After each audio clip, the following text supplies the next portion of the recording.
A big hi to all my honorable viewers and all my fourth semester BCom, BCA and BBM students of Tumkur University.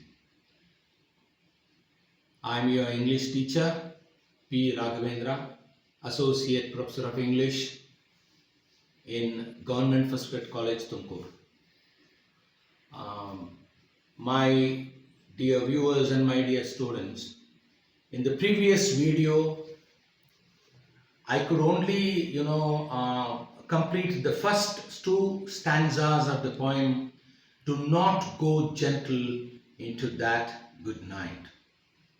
And you should bear in mind very clearly, you should keep in mind very clearly, you should remember very clearly that Dylan Thomas did not write this poem seeing his father in his deathbed. He did not write this poem seeing his father dying. He wrote this poem when he saw his father gradually losing the light of his eyes. ಆತನ ತಂದೆ ಸಾಯುತ್ತಾ ಇದ್ದಾಗ ಬರೆದಿರ್ತಕ್ಕಂತಹ ಕವನ ಅಲ್ಲ ಇದು. ಯಾಕೆಂದ್ರೆ ಅನೇಕ ಮಂದಿ ಸಾವಿನ ಬಗ್ಗೆ ಮಾತಾಡ್ತಾ ಹೋಗ್ತಾರೆ, ತಂದೆ ಸಾಯುವಾಗ ಈ ಕವನವನ್ನು ಬರೆದ ಅಂತ. ಆದರೆ ನಾನು ಒಂದು ಕಡೆ ಒಂದು ಡಾಕ್ಯುಮೆಂಟ್ರಿ ನೋಡಿದಾಗ ತಂದೆ ಆತನು ನಿಧಾನವಾಗಿ ದೃಷ್ಟಿಹೀನನಾಗ್ತಾ ಇರುವುದನ್ನು ಕಂಡು ಆ ದೃಷ್ಟಿಯನ್ನು ಕಳೆದುಕೊಳ್ತಾ ಇದ್ದಾಗ ತಂದೆಗೆ ಆದ ನಿರಾಸೆಯನ್ನು ದುಃಖವನ್ನು ಕಂಡು ಕವಿ ತಂದೆಯಲ್ಲಿ ಹುಮ್ಮಸ್ಸನ್ನು ತುಂಬಲು, ಉತ್ಸಾಹವನ್ನು ತುಂಬಲು, ಯಾಕೆಂದರೆ ವೃದ್ಧನಾದ ತಂದೆ, ವಯಸ್ಸಾದ ತಂದೆ, ಆತನಿಗೆ ಹುಮ್ಮಸ್ಸನ್ನು ಉತ್ಸಾಹವನ್ನು ತುಂಬಲು ಬರೆದಿರ್ತಕ್ಕಂಥ ಕವನ ಇದು. 1947 ಬರೆದಾನೆ. ತಂದೆ ಸಾವನ್ನಪ್ಪಿದ್ದು 1952, ಮನಸ್ಸಲ್ಲಿ ಇಟ್ಕೊಳ್ಳಿ. 53ನಲ್ಲಿ ಡಿಲನ್ ಥಾಮಸ್ ಕೂಡ ಸಾವನ್ನಪ್ತಾರೆ. ಹಾಗಾಗಿ ಖಂಡಿತ ಈ ಕವನವು ತಂದೆಯ ಸಾವಿನ ಬಗ್ಗೆ ಅಥವಾ ಸಾವನ್ನು ಅಪ್ಪುತ್ತಾ ಇದ್ದ ತಂದೆಯ ಬಗ್ಗಂತೂ ಅಲ್ಲ. ಬಟ್ ಆಳವಾಗಿ ಯೋಚನೆ ಮಾಡಿದರೆ, ಮತ್ತೊಂದು ಹೆಜ್ಜೆ ಮುಂದಕ್ಕೆ ಹೋದರೆ ಸಾವಿನ ಬಗ್ಗೆ ಖಂಡಿತ ಇದೆ. ಅಲ್ಲಿ ತನಕ ಯಾಕೆ ಹೋಗ್ಬೇಕು ನಾವು? ಹೋಗೋಣ ಅಂದರೆ ಓಕೆ, ಎರಡೂ ತೆಗೆದುಕೊಳ್ಳೋಣ ನಾವು. So you just keep in mind that the poem is about encouraging his father, instilling confidence in his father, because his father was down and dry, because he was gradually losing the light of his eyes. ಅರ್ಥ ಆಗ್ತಾ ಇದೆಯಾ? So ಮತ್ತೆ ಅಲ್ಲಿ ಹೋಗೋಣ ನಾವು ಆ ಕವನಕ್ಕೆ.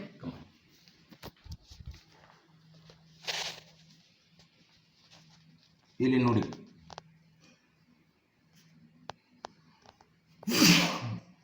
excuse me.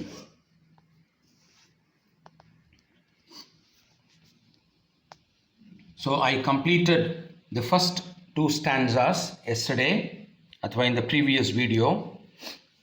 Let me talk about these two lines. Do not go gentle into that good night. That's the first line. So when you do not go gentle into the good night, what should you do? You should rage and rage against the dying of the light. ಆ ಎರಡು ಒಟ್ಟಿಗೆ ಓದ್ಕೋಬೇಕು ನಾವು. ಅದಕ್ಕೆ towards the end of the, ಅಥವಾ the poem ends with these two lines, because these two lines have to be studied, understood, read together. So the poet is asking, ಅಥವಾ any speaker would ask his father, whether he is dying or whether he is gradually losing the light of his eyes, the narrator or the poet would definitely ask his father not to go gentle into that good night, but rage and rage against the dying of the light. ಅರ್ಥ ಆಗ್ತಾ ಇದೆಯಾ? Gentle ಆಗಿ ಅಂದರೆ ಸೌಮ್ಯವಾಗಿ, ಬಂದಿದ್ದು ಬರಲಿ, ಸಾವೇ ತಾನೇ, ಸಾವು ಬಂದಾಗ ಸಾವನ್ನು ನಾವು ಅಪ್ಕೊಳ್ಳೇಬೇಕು ಅಂಥೇಳಿ ಏನು ಕೈ ಕಟ್ಕೊಂಡು ಕುಳಿತುಕೋಬಾರ್ದು, ಅದು ಜೆಂಟ್ಲಾಗಿ ಹೋಗುವುದು. ಏನು ಮಾಡಬೇಕಂದ್ರೆ ಜೀವನವನ್ನು ಆಸ್ವಾದಿಸಬೇಕು ಅಂತಾನೆ. ರೇಜ್ ಅಂದರೆ ಕೂಗಾಡೋದೊಂದು ಅರ್ಥವೇನಿಲ್ಲಿ, you live your life to the last. Because ಆ ಕಣ್ಣು ಕಳ್ಕೊಳ್ಳೋದು ಕೂಡ ಒಂದು ಪ್ರಕ್ರಿಯೆ ತಾನೆ, ಅಥವಾ ಸಾವನ್ನಪ್ಪುವುದು ಕೂಡ ಒಂದು ಪ್ರಕ್ರಿಯೆನೇ. ಅದನ್ನು ಕೂಡ ನಾವು ಆಸ್ವಾದಿಸಬೇಕು. ಯಾಕೆಂದರೆ ಜಾನ್ ಮಿಲ್ಟನ್ ಕವಿ 2 ಕಣ್ಣುಗಳನ್ನು ಕೂಡ 50 ವರ್ಷ ತಲುಪೋಕೆ ಮುಂಚಿತವಾಗಿ ಕಳ್ಕೊತಾನೆ. John Milton became blind before he could reach his 50th year. And he knew that God had given him this poetic talent. ಆತನಿಗೆ ಗೊತ್ತಿರುತ್ತೆ ದೇವರು ದೈವಭಕ್ತ, ಮಡಿವಂತಿಕೆಯ ಒಂದು ಕ್ರಿಶ್ಚಿಯನ್, ಆತ ಪ್ಯೂರಿಟನ್ ಕ್ರಿಶ್ಚಿಯನ್ ಅಂತೀವಿ. ಹಾಗಾಗಿ ದೇವರು ಒಂದು ಕಡೆ ಕವಿತೆಗಳನ್ನು ಬರೆಯುವ ಪ್ರತಿಭೆ ಕೊಟ್ಟ, ಇನ್ನೊಂದು ಕಡೆ ಕಣ್ಣಿನ ಬೆಳಕು ಕಿತ್ಕೊಂಡಲ್ಲ ಅಂಥೇಳಿ ಅಜ್ಞಾನದಿಂದ ದೇವರನ್ನು ದೂಷಿಸಕ್ಕೆ ಹೋಗ್ತಾನೆ. ಅಲ್ಲಿ ಒಂದು ಲೈನ್ ಬರುತ್ತೆ ಆ ಪೊಯಮಲ್ಲಿ, ಸಾನೆಟಲ್ಲಿ, doth God exact day labour light denied ಅಂತ ಬರುತ್ತೆ. ದೇವರು ನೋಡಿ, ಇಲ್ಲಿ ಕ್ರೈಸ್ತ ಮತಾವಲಂಬಿಗಳು ಒಂದನ್ನು ನಂಬ್ಕೊಂಡಿರ್ತಾರೆ. ಏನಪ್ಪ ಅಂದರೆ, God's work should be done during day time ಅಂತ, when there is the sunlight. ಬೆಳಕಿದ್ದಾಗ ದೇವರ ಕೆಲಸಗಳು ಮಾಡಬೇಕಂತ. ಕತ್ತಲಾದಾಗ ಸತಾನು ಹೊರಗಡೆ ಬರುತ್ತಿರುತ್ತಾನೆ, ದುಷ್ಟಶಕ್ತಿ. ಹಾಗಾಗಿ ರಾತ್ರಿ ಹೊತ್ತು ನಾವು ರೆಸ್ಟ್ ತಗೋಬೇಕು, ಬೆಳಿಗೊತ್ತು ದೇವರ ಕೆಲಸ ಮಾಡಬೇಕು ಅಂತ. ಹಾಗಾಗಿ ಆ ಬೆಳಕು ಕತ್ತಲು, ಬೆಳಕು ಅಂದರೆ ಕಣ್ಣಿನ ಬೆಳಕಿನ ಬಗ್ಗೆ ಮಾತಾಡ್ತಾನೆ ಕವಿ. ಕಣ್ಣಿನ ಬೆಳಕು ತೆಗೆದುಕೊಂಡು ಹೇಗೆ ನೀನು ಕತ್ತಲಿನಲ್ಲಿ ನೀನು ಸೇವೆ ಮಾಡುವಂತೀಯ ದೇವರೇ ಅಂತೇಳಿ ಆತ ದೇವರ ಜೊತೆ ಆರ್ಗ್ಯೂ ಮಾಡೋಕ್ಕೆ ಹೋಗ್ತಾನೆ. ಹಾಗಾಗಿ ಇಲ್ಲಿ ಕೂಡ ಅಷ್ಟೇ ನೋಡಿ, ಗುಡ್ ನೈಟ್, ಕಂಪ್ಲೀಟ್ ನೈಟ್, ಕತ್ತಲು ನೋಡಿ, ಡೈಯಿಂಗ್ ಆಫ್ ದ ಲೈಟ್ ಅಂತಾನೆ. ಬೆಳಕು ಸಾಯುತ್ತಿದೆ ಅಂದರೆ ಅರ್ಥವೇನು? ಕಣ್ಣಿನ ಬೆಳಕು. ಇದು ಸಾವಂತೂ ಖಂಡಿತ ಅಲ್ಲ ಸ್ನೇಹಿತರೆ. ಸೊ ಸೆಕೆಂಡ್ ಸ್ಟ್ಯಾನ್ಸಾ ಕೂಡ ನಿಮ್ಗೆ ಹೇಳಿದ್ದೀನಿ. ವೈಸ್ ಮೆನ್ ನೋಡಿ, ಈ ವೈಸ್ ಮೆನ್ ಆಗ್ಬೋದು, ಗುಡ್ ಮೆನ್ ಆಗ್ಬೋದು, ಅಥವಾ ವೈಲ್ಡ್ ಮೆನ್ ಆಗ್ಬೋದು, ಅಥವಾ ಗ್ರೇವ್ ಮೆನ್ ಆಗ್ಬೋದು. ಈ 4 ಕೈಂಡ್ಸ್ ಆಫ್ ಪೀಪಲ್ ಬಗ್ಗೆ ಮಾತಾಡ್ತಾನೆ. The poet talks about these 4 types of, or 4 kinds of these people, but all of them have reached the old age. ಅದಕ್ಕೆ ನೋಡಿ, at the beginning itself he uses the phrase old age, the noun old age ಅಲ್ವಾ. old age ಅಂದರೆ all these people have reached that old age, and when they cannot see anything more, then they would have to fight it out. They should not lose their heart ಅಂತಾರೆ. Don't lose heart ಅಂದರೆ ಏನು? ದುಃಖಿತನಾಗಬೇಡ. ಕಣ್ಣಿಲ್ಲದೆ ಇದ್ರೇನಂತೆ, ಕಣ್ಣಿಲ್ಲದೆ ಇರೋರು ಯುವಕರು ಕೂಡ ಸಾಧನೆಗಳು ಮಾಡಿಲ್ವಾ ಅನ್ನೋ ಮಾತಿಲ್ಲಿ ಬರುತ್ತೆ ನೋಡಿ. Though wise men at their end, at their end ಅಂದ್ರೇನು? ವಯಸ್ಸಾದಾಗ, ಸಾವಲ್ಲ ಇಲ್ಲಿ. ಅಟ್ ದೇರ್ ಎಂಡ್ ಅಂದ್ರೇನು? When they reach their old age, they know that dark is right. They know that they can't see things properly. And that is right, that is correct, because every old man loses his eyesight. Okay? Hangagi, because their words have forked no lightning. And then they remember that their words and then their actions, their work have not cast any lightning. Lightning and really inspiration, ಸ್ಫೂರ್ತಿ ಇರಬಹುದು, ಅಥವಾ passion ಇರಬಹುದು. ಅದನ್ನು ಹೆಚ್ಚಿಗೆ create ಮಾಡಿಲ್ವಲ್ಲ ಅನ್ನುವ ಒಂದು ಬೇಸರ. ಯಾಕೆಂದರೆ they have reached old age, they can't see, but still they will not keep quiet. They do not go gentle into that good night ಅಂತಾನೆ. ಆದರೂ ಕೂಡ ಕಣ್ಣಿನ ದೃಷ್ಟಿ ಬಲಹೀನವಾಗ್ತಾ ಇದ್ದರೂ ಕೂಡ ಅವ್ರಿಗೆ ಆ ದುಃಖ ಇದೆ. ಆದರೆ ಕೂಡ ಅವರು ಹುಮ್ಮಸ್ಸನ್ನು, ಉತ್ಸಾಹವನ್ನು ಕಳೆದುಕೊಳ್ಳದೇನೆ ಮುಂದಕ್ಕೆ ಹೋಗ್ತಾರೆ ವೈಸ್ ಪೀಪಲ್ ಅನ್ನೋ ಮಾತನ್ನು ಒಂದು ರೀತಿ ಏನು ಉತ್ತೇಜನೆ ನೀಡ್ತಾ ಇದ್ದಾನೆ ಕವಿ ತಂದೆಗೆ ಇಂತಹ ವ್ಯಕ್ತಿಗಳನ್ನು ಕಂಡು. ನಂತರ let's go to the next stanza. Good men ನೋಡಿ, from wise men he comes to good men. Good men ಇವರು ಕೂಡ when they become old, the last wave by they are standing by the last wave ಅಂದ್ರೇನು? ಕೊನೆಯ ಹಂತ, ವೃದ್ಧಾಪ್ಯ, old age. ಇಲ್ಲೂ ಕೂಡ ನೋಡಿ, at their end means old age. Last wave ಅಂದರೆ old age, because it talks about old age at the very beginning, then comes down. Good men when they stand at that old age, they cry, they regret, ಪಶ್ಚಾತ್ತಾಪ ಪಡ್ತಾ ಇರ್ತಾರಂತೆ. ಏನಂತ? ಈಗ ನಾವು ಅಂತಹ ಒಳ್ಳೆಯ ಕೆಲಸಗಳು ಮಾಡಲಾಗ್ತಿಲ್ವಲ್ಲ, ಯಾಕೆ? ನಮಗೆ ಶಾರೀರಿಕವಾದ ಶಕ್ತಿ ಇಲ್ವಲ್ಲ.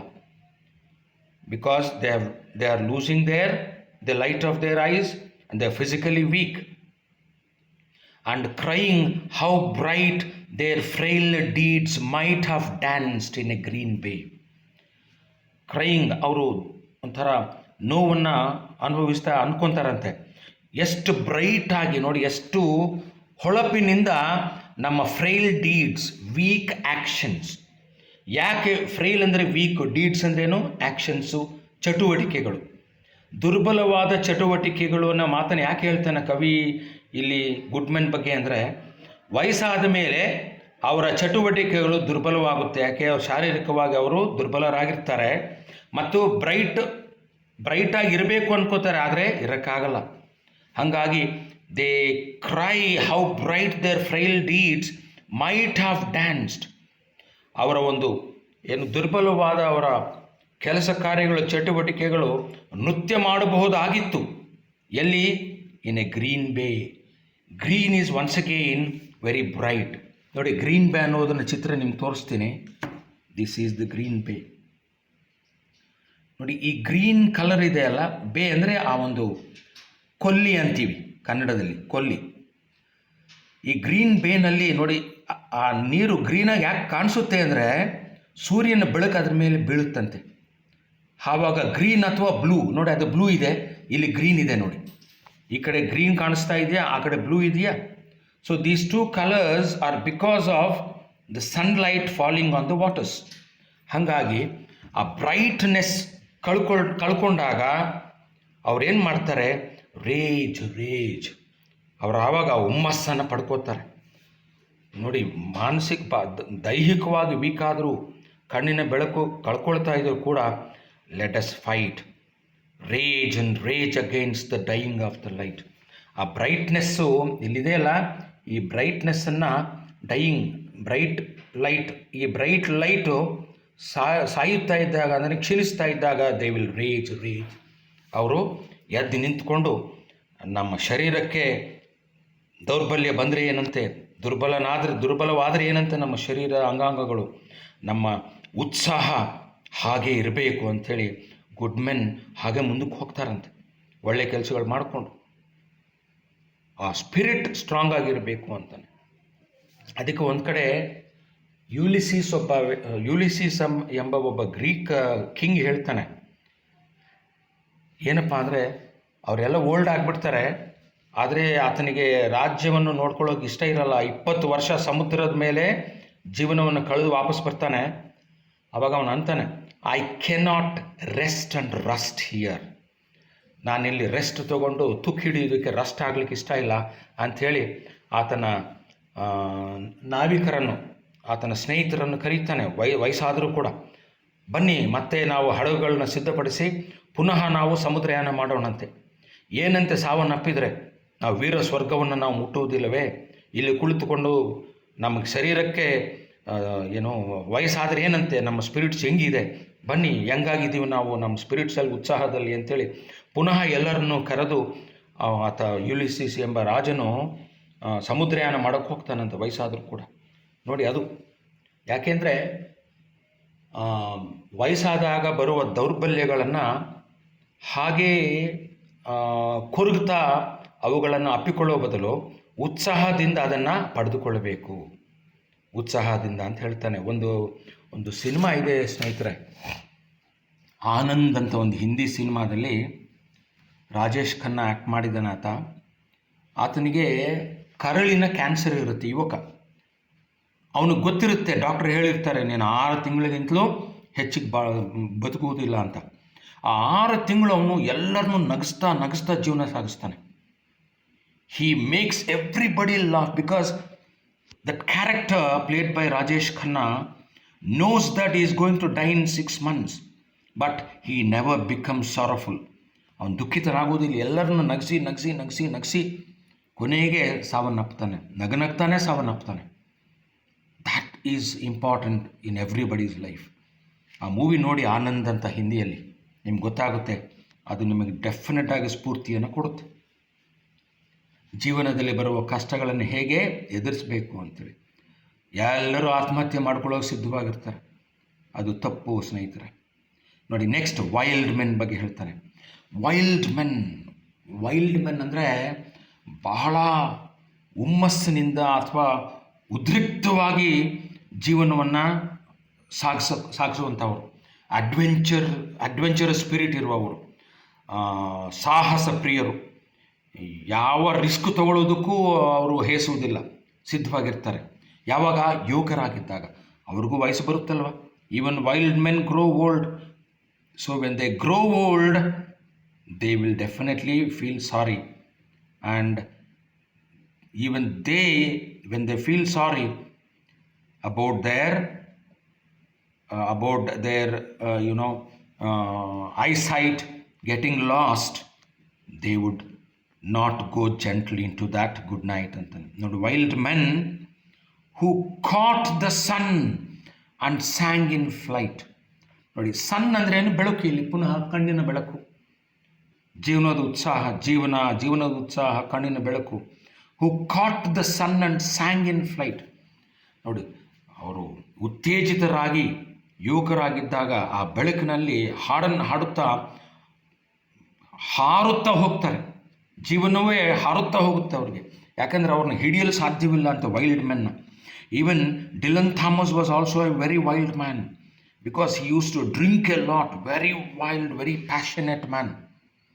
ಹಾಗೆ wild men who caught and sang the sun in flight.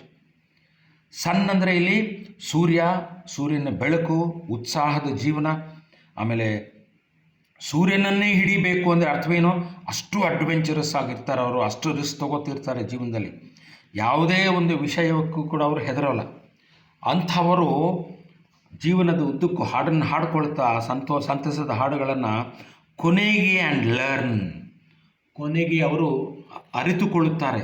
They realise, learn too late. Too late ಅಂದರೆ ಏನು? When they become old. They understand when they become old and they grieve it. It ಅಂದರೆ ಏನು? The loss of that sun, that brightness in their life, that eyesight. ಅದನ್ನು ಅವರು grew ಅಂದರೆ ಏನು? ದುಃಖಿಸುವುದು.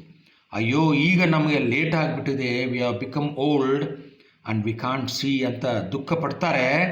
On its way, ಆ ಒಂದು ಅದರ ದಾರಿಯಲ್ಲಿ, ಯಾವುದರ ದಾರಿಯಲ್ಲಿ? ಆ ಜೀವನದ ದಾರಿಯಲ್ಲಿ, ಜೀವನವೆಂಬ ಪಯಣವನ್ನು ಮಾಡ್ತಾ ದಾರಿಯಲ್ಲಿ, when they come to the last stage, when they can't see, they can't keep quiet. Wild men ಅವರು ಸುಮ್ಮನೆ ಇರುವುದಿಲ್ಲ. They do not go gentle into that good night. ಅವರು ಕೂಡ ಆ ಕತ್ತಲನ್ನು ಕಂಡು ಜೆಂಟಲಾಗಿ ಸೌಮ್ಯವಾಗದನ್ನು ಪಡೆದುಕೊಳ್ಳುವುದಿಲ್ಲ, ಅಪ್ಪಿಕೊಳ್ಳುವುದಿಲ್ಲ. ಅವರು ಹೋರಾಡ್ತಾರೆ. ಹೇಗೆ? ಕೊನೆಯ ತನಕ ಹುಮ್ಮಸ್ಸನ್ನು ಇಟ್ಕೋತಾರೆ. ಯಾವ ವೈಲ್ಡ್ ಮೆನ್ ಆಗಲಿ, ಗುಡ್ ಮೆನ್ ಆಗಲಿ, ವೈಸ್ ಮೆನ್ ಆಗಲಿ, ಎಲ್ಲರೂ ವೃದ್ಧರಾದ ಮೇಲೆ all of them have to lose the sight of the light of their eyes. But when they don't lose there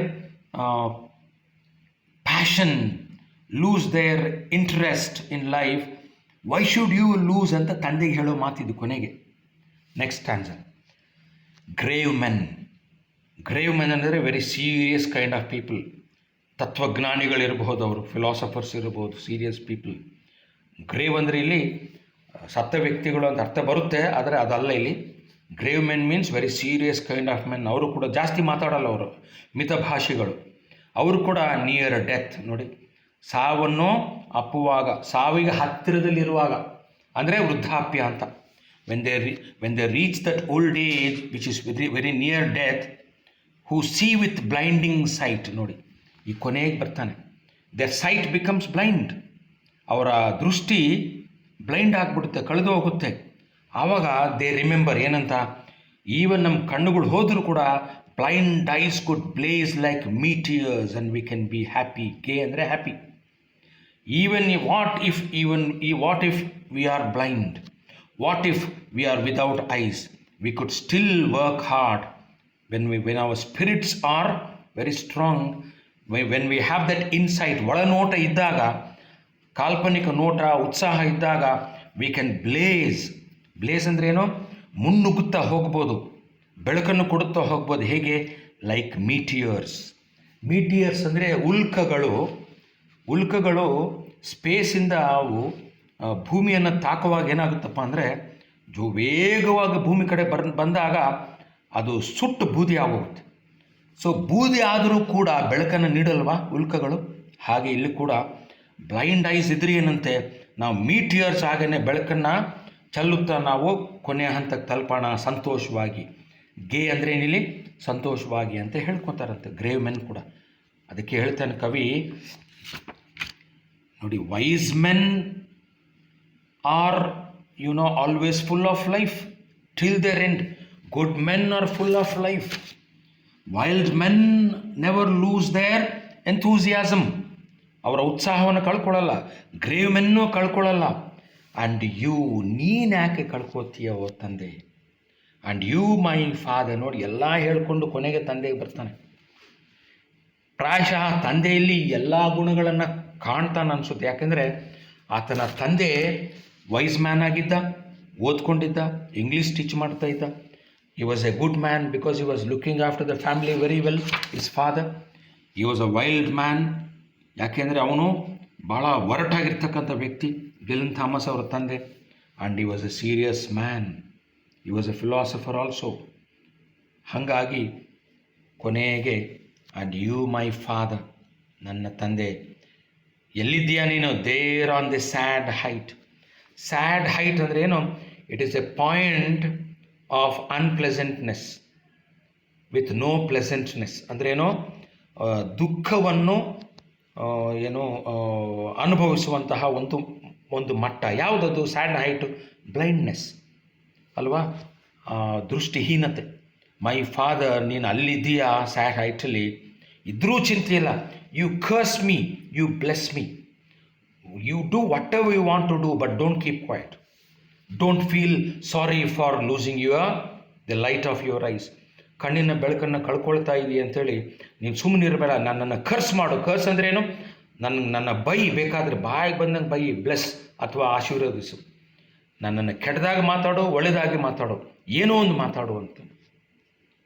ಕರ್ಸ್ and bless me now with your fierce tears. ನೋಡಿ, ನಿನ್ನ ಕಣ್ಣೀರು ದುಃಖದ ಕಣ್ಣೀರಾಗಿರಬಾರ್ದು. ಫಿಯರ್ಸ್ ಅಂದರೆ ವೆರಿ ಸ್ಟ್ರಾಂಗ್, ಪ್ಯಾಷನೇಟ್, ಉದ್ರಿಕ್ತವಾದ ಕಣ್ಣೀರಿನೊಂದಿಗೆ ನೀನು ನನ್ನನ್ನು ಬ್ಲೆಸ್ ಮಾಡು, ಕರ್ಸ್ ಮಾಡು, ಬಟ್ ಆ್ಯಕ್ಟಿವ್ ಆಗಿರು, ಉತ್ಸಾಹಿಯಾಗಿರು. ಐ ಪ್ರೇ, ನಿನ್ನನ್ನು ಬೇಡ್ಕೊಳ್ತಾ ಇದ್ದೀನಿ ಓ ತಂದೆ ಅಂತಾನೆ. And you my father, there on the sad height, you curse me or you bless me now with your fierce tears I pray. But ಏನೇ ಮಾಡು, ಬಟ್ ನೋಡಿ ಲಾಸ್ಟಲ್ಲಿ ಹೇಳ್ತಾನೆ ತಂದೆಗೆ, but do not go gentle into that good night. ಆದರೆ ನೀನು ಸಾವನ್ನಪ್ಪುವಾಗ ಕೊನೆಗೆ ಕಣ್ಣನ್ನು ಕಳೆದುಕೊಂಡು ದುಃಖಿತನಾಗಬೇಡ. Do not go gentle into that good night. ಅದರ ಬದಲು ಏನು ಮಾಡಬೇಕು? ಜೆಂಟ್ಲಾಗಿ ಹೋಗೋ ಬದಲು rage against the dying of the light. ನಿನ್ನ ಕಣ್ಣಿನ ಬೆಳಕ ಹೋಗ್ತಾ ಇದೆಯಲ್ವ, ಅದರ ವಿರುದ್ಧ ರೇಜ್. ಹೋದರೆ ಏನಂತೆ, ನಾನು ಜೀವನವನ್ನು ಮುಂದಕ್ಕೆ ಸಾಗಿಸ್ತೀನಿ ಅನ್ನುವ ಒಂದು ಉತ್ಸಾಹದಿಂದ ಮಾತಾಡು. ಕೋಪಗೊಂಡು ನಿನ್ನ ಕಷ್ಟದ ವಿರುದ್ಧ ಹೋರಾಡು, ಸುಮ್ಮನೆ ಇರಬೇಡ ಅಂತಾನೆ. ಸೋತರೂ ಚಿಂತೆ ಇಲ್ಲ, ಹೋರಾಡಬೇಕು ಅಂತಾನೆ. That's about the poem friends.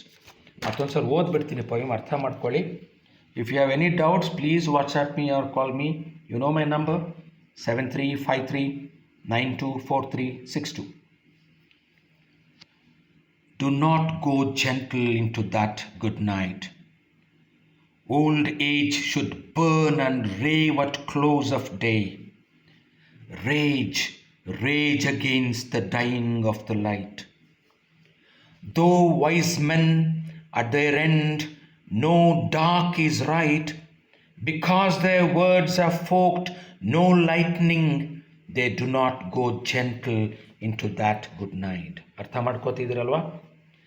Good men, the last wave by, crying how bright their frail deeds might have danced in a green bay. Rage, rage against the dying of the light. Wild men who caught and sang the sun in flight, and learned too late they grieved it on its way, do not go gentle into that good night. Grave men near death, who see with blinding sight, blind eyes could blaze like meteors and be gay. Rage, rage against the dying of the light. And you, my Father, there on the sad height, curse, bless me now with your fierce tears, I pray. Do not go gentle into that good night. Rage, rage against the dying of the light. So with this, we come to the end of this poem. In the next video, I'll take up one more poem. Okay? ಎಲ್ಲರೂ ಒಳ್ಳೆಯದಾಗಲಿ, ಚೆನ್ನಾಗಿ ಓದಿ. ಇದನ್ನು ಸ್ವಲ್ಪ ಕಷ್ಟ ಇದೆ, ನೋಡ್ಕೊಳ್ಳಿ. Doubts ಇದ್ದರೆ ನನಗೆ ಕಾಲ್ ಮಾಡಿ, ವಾಟ್ಸಾಪ್ ಮಾಡಿ. Okay, God bless you. Bye.